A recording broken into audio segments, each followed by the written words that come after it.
Hi mga pamangkin! This is Tita Kim and welcome to my YouTube channel. Ngayon, mapapakinggan ninyo ang isa sa mga storya mula sa Dear Tita Kim.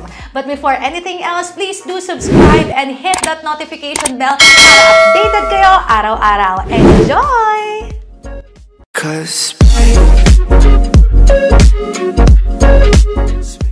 Taga saan ka? Sabi mo kanina taga OFW. Isa kang OFW. So, saang bansa ka ngayon? Dubai po. Naka-ano ka? Naka-long distance call ka? Ano po, nakaplan po ako, okay lang po.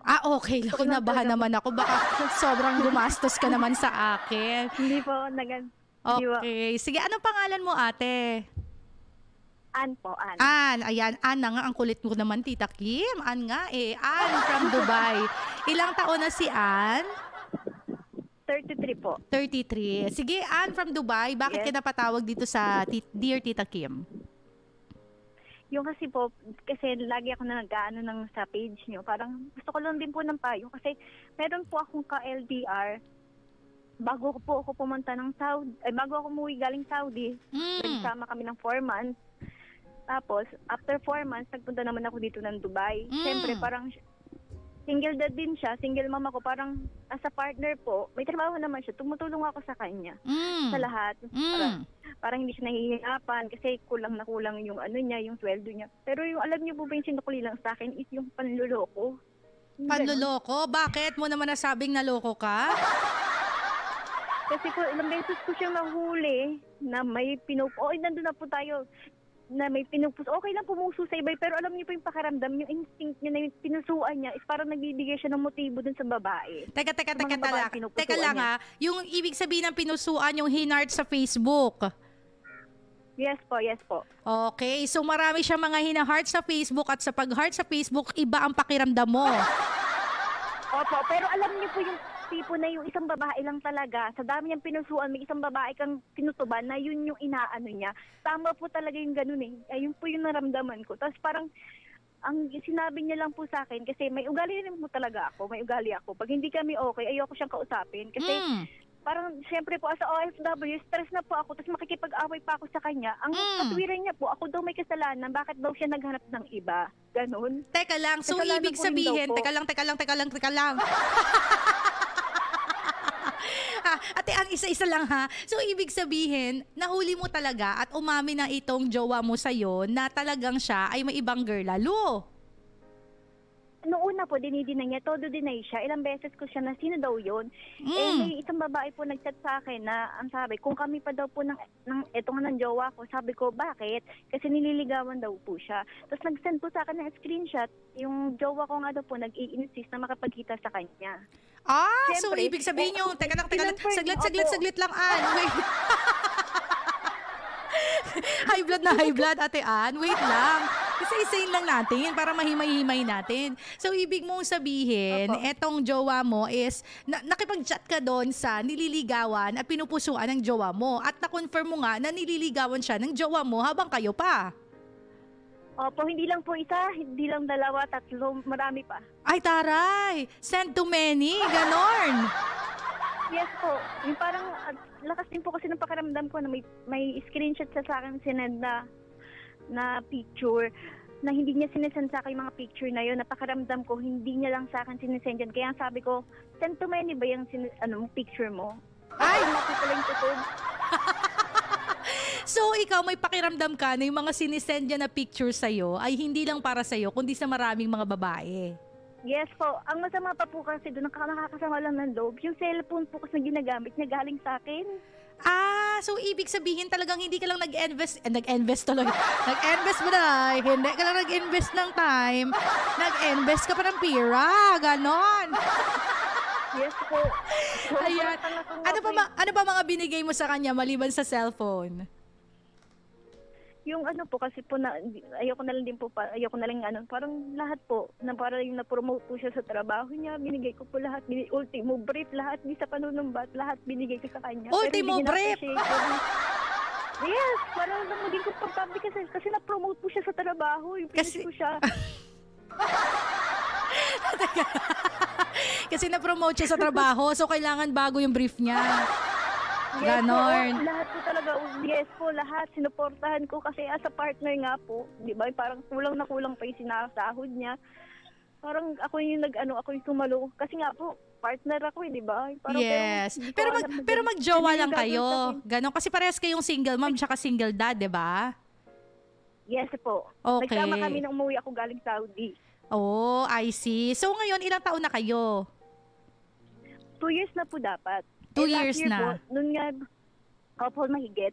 Last year po, iba na yung pakaramdam ko. Pinaamin ko naman po siya. Sabi ko Okay. sa kanya nung una, kung wala ka nang nararamdaman sa akin, bitawan mo ko. Kasi di ba parang ang layo ko po kasi, hindi niya po masabing bibitawan niya ako. Kasi yung time na po, na sobrang depressed ko, nasaktan ko yung sarili ko.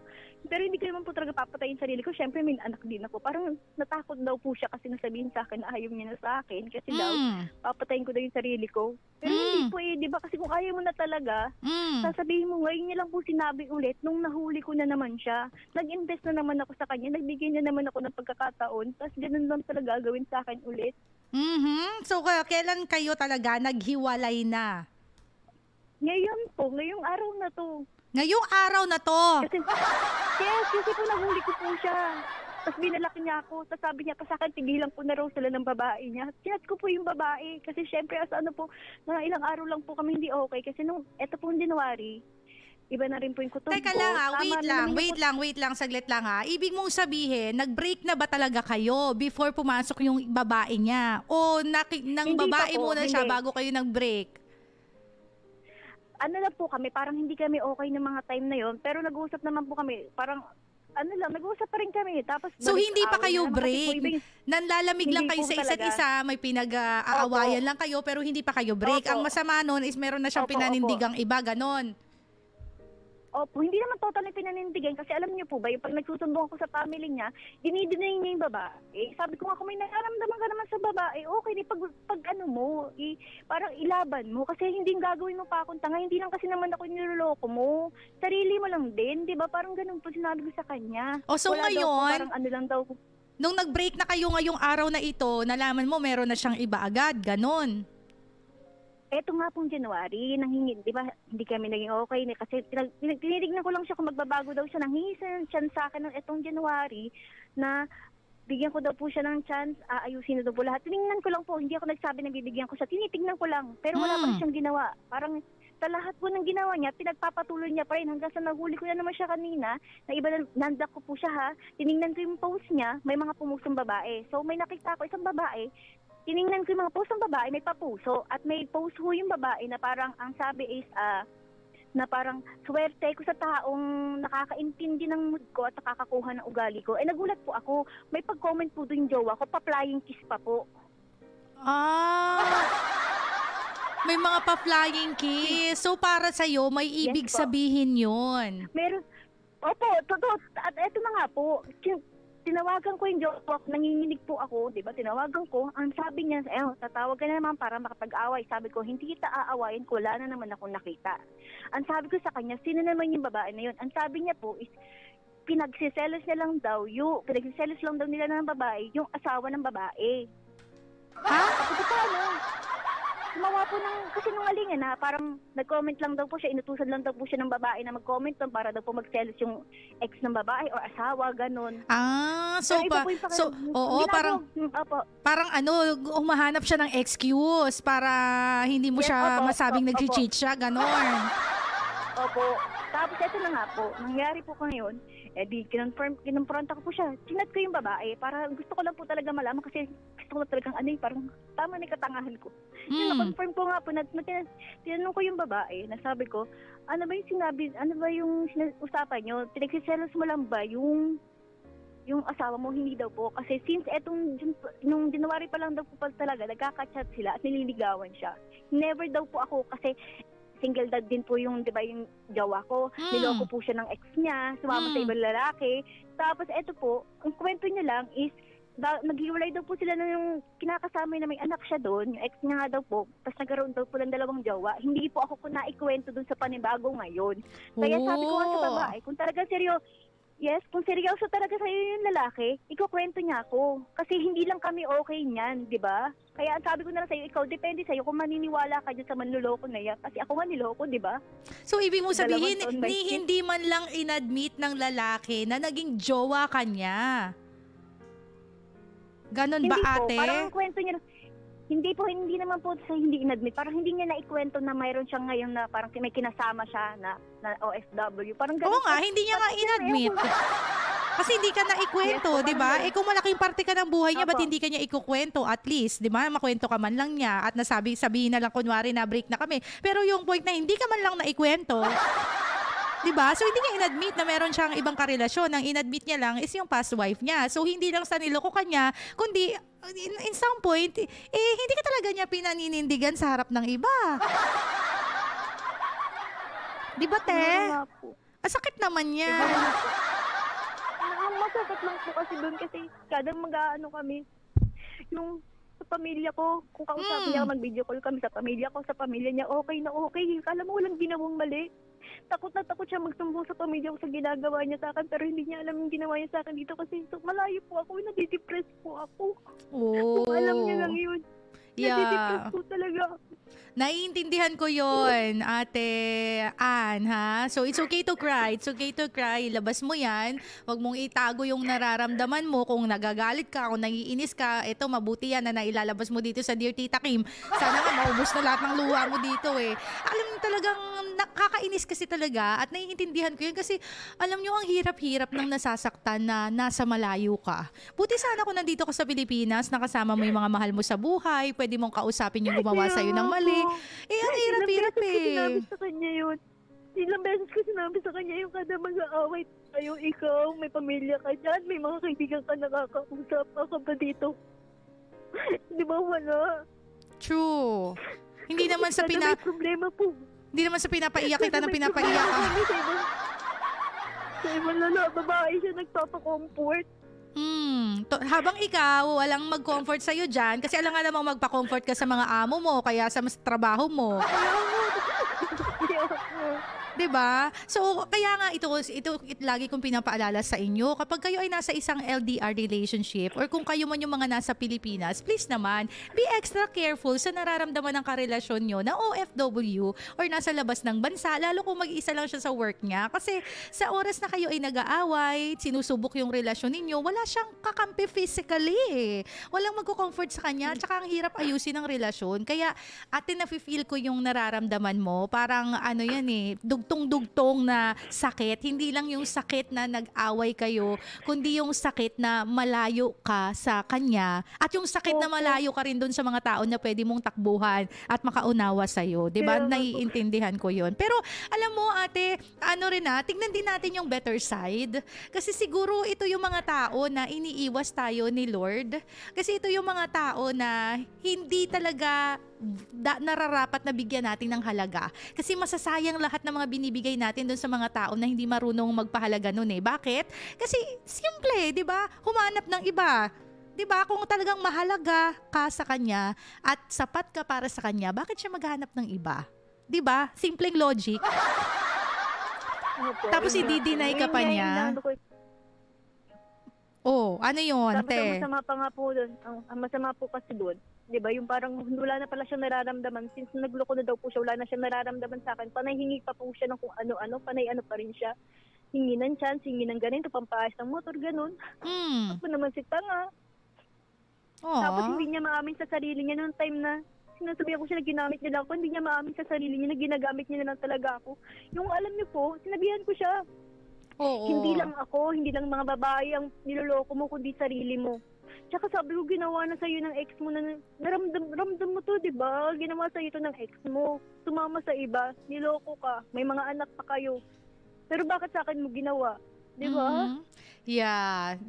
You have a point talaga. Minsan may mga dumadaan talaga sa taon, may mga dumadaan talagang tao sa buhay natin na nandiyan lang dahil may kailangan. Hindi naman talaga dahil mahal tayo. I'm sorry to say, Ate Ann, sorry na para medyo straightforward yung pagkasabi ko na kailangan ka lang pero hindi ka mahal. Marami naman po buti. talaga. Wala naman sasabi sa akin. At least prangka tayo dito. Sa totoo lang po, ang inaano ko na lang po talaga, yung mga babae po kasi na chinachat ko, parang ang dating pa po sa kanila na parang nag-open ako. Syempre, as a babae po, ayoko na rin gawin din sa kanila ng ex ko, na ex na po eh. Na wag lang ulit mangyari yun. Kaso proud pa po eh. Alam mo yun ba, yung nagsasabi lang ako ng ano, tapos ako pa yung iba-block. Oh, yes. Siguro ate dun sa part na yun, no, Ate Ann, ako naiintindihan ko yung mga babae na parang minsan gusto ninyong warningan yung susunod na karelasyon. Pero siguro after one point na na-chat mo na siya, na message mo na siya, huwag nyo na masyadong intindihin kung i-block man kayo, maging friends man kayo, o maging magkaaway man kayo, masamain niya man yung ginawa ninyo. Ako, sa totoo lang, madami po yan na nakachat niya na naging friends ko, pero may sadyang meron lang talaga yung ano talaga na parang, sabi ko nga sa kanya nagawa na sa akin yan, uulitin lang sa'yo. Kaya sabi ko na lang, God bless na lang sa inyong dalawa. Yeah, ayun pero ang prayer ko lang sa'yo, Ate Ann, is that hindi tayo magtanim ng galit, hindi tayo magtanim ng puot, at mapuno ng hurt yung ating katawan o yung ating puso at isipan. Yun na lang. Yes, tama yan. Kasi naiintindihan ko ang hirap na hindi magalit doon sa tao na ginamit ka lang. Ang hirap tanggalin ng galit na yon, pero kinakailangan eh. Kasi kung hindi mo aalisin yung galit na yan sa puso mo, hindi mo aalisin yung parang gusto mong magigante, hindi mo aalisin yung bitterness, ikaw lang din naman ang malulugi. Kasi lugi ka na ginamit ka lang eh, at hindi ka minahal. Tapos magpapalugi ka pa ba na mapupuno ka ng galit? Kaya ang pinakamagandang gawin mo ngayon, mas maging better version ka ng sarili mo. Pag-igihan mo yung pagbibuild up ng sarili mo, palayain mo yung mga taong ginamit ka lang, patawarin mo yung mga taong ginamit ka lang, mas mahalin mo yung sarili mo. Sabi ko nga sa inyo, kapag kayo dumadating dito sa point ng buhay ninyo na parang tinraidor kayo ng tao, ginamit lang kayo ng tao, at pinaikot lang kayo ng tao, alam nyo ang pinakamagandang gawin ninyo, turn this into something positive. Turn your ups or your heartbreaks into breakthroughs. I-turn ninyo yung mga pagsubok sa buhay ninyo na maging inspirasyon ninyo para mas magsumikap sa buhay at mas mahalin yung sarili ninyo para next time na may dumating sa inyo, wiser ka na, better ka na, hindi ka na basta-basta madadaan na lang sa kung ano-anong mga salita. Alam mo na kung paanong magdesisyon ng tama. Thank you for watching! Again, don't forget to subscribe dito sa aking YouTube channel and follow me on my social media accounts.